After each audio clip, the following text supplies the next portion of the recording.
સુરતના આર્ટિસ્ટે બનાવ્યું અનોખું પેઇન્ટિંગ જ્યાં પ્રાણ પ્રતિષ્ઠા મહોત્સવને લઈને દેશભક્તિમય થઈ રહ્યો છે ત્યારે રામ મંદિર પ્રાણ પ્રતિષ્ઠાને લઈને દેશમાં ઉત્સવનો માહોલ છે। માઉથ એન્ડ ફૂટ પેઇન્ટિંગ આર્ટિસ્ટનું અનોખું પેઇન્ટિંગ જોવા મળ્યું।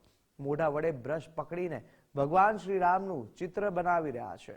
હાથ અને પગેથી દિવ્યાંગ હોવા છતાં આ પેઇન્ટિંગ તૈયાર કરાયું છે। મનોજ ભીંગર એ સ્પેશિયલ કલાકાર તરીકે ઓળખ ઊભી કરી છે અને મનોજે અયોધ્યા મંદિર અને શ્રી રામ ભગવાનનું ચિત્ર બનાવ્યું। અનેક રાજકીય નેતાઓ સંતો મહંતોના પણ ચિત્ર બનાવ્યા છે આ પેઇન્ટરે અને આ પેઇન્ટિંગ અયોધ્યામાં મોકલાય તેવી મનોજની ઈચ્છા છે।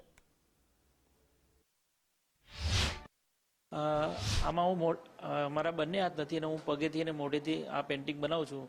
એમાં તકલીફ તો ના કહેવાય કારણ કે આ ઘણા વર્ષોથી હું પગેથી અને મોઢેથી મારું પેઇન્ટિંગનું કાર્ય કરું છું। હું પેઇન્ટિંગ બનાવવા પાછળનો મારો એક જ ઉદ્દેશ્ય છે કે આટલા વર્ષોથી આપણે રાહ જોઈ રહ્યા હતા રામ મંદિર બનવાની અત્યારે પૂર્ણ થવા જઈ રહ્યું છે।